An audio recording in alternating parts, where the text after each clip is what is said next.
કેટલા 10,000 આખા રાજ્યની અંદર ભારતીય જનતા પાર્ટીના 10,000 કાર્યકર્તાઓને ભારતીય જનતા પાર્ટીએ એ સેવા સમર્પણના ભાવથી એ પ્રજાની વચ્ચે સેવા કરવા માટે 5 વર્ષનો મોકો આપે છે.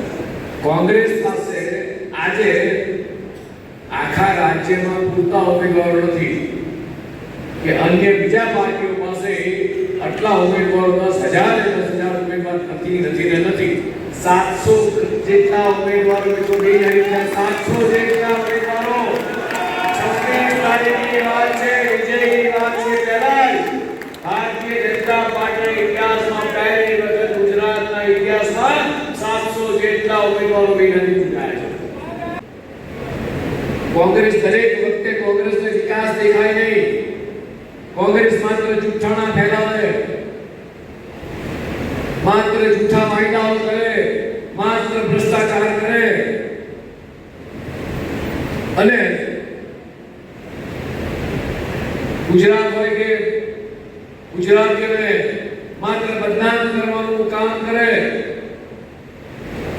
પોતે કેન્દ્રમાં હતા ત્યારે ગુજરાતને જે ચલાવતો અન્યાય કર્યો છે, રમખાણો તો કે ગુજરાતી આવું કરે, આતંકવાદ તો ગુજરાતમાં જ આ વસ્તુ થાય, ડ્રગ્સની હેરાફેરી તો ગુજરાતમાં થાય.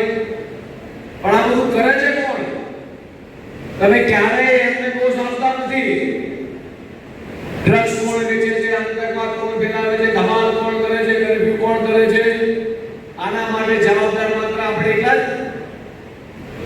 મારી સામે બેઠેલા લોકો ખાલી ગુજરાતીઓ જવાબદાર છે. કોંગ્રેસે અત્યાર સુધી માત્ર આક્ષેપો કર્યા છે. અત્યારે એમના નેતાઓ માત્ર ગુજરાતને બદનામ કરવાનું કામ, ગુજરાતનું જળહળતું અપમાન કરવાનું કામ કરતા હોય તો કોંગ્રેસના નેતાઓ કરી રહ્યા છે. શ્રેષ્ઠ જગત જેવા સપનાઓ જોયા કોંગ્રેસ, એ કોંગ્રેસના નેતાઓ ભૂલી જાય કે ગુજરાતની જનતા બોલી જરૂર છે, પણ ગુજરાતની જનતા સાણી છે. 30 વર્ષ સુધી તમને સત્તાથી દૂર રાખ્યા છે. આવનારા હજી 30 વર્ષ સુધી આ ગુજરાતની જનતા તમારો કાળો પંજો આ સત્તા સુધી નહીં પહોંચવા દે, એનો મને ભરોસો છે મિત્રો. 26 તારીખે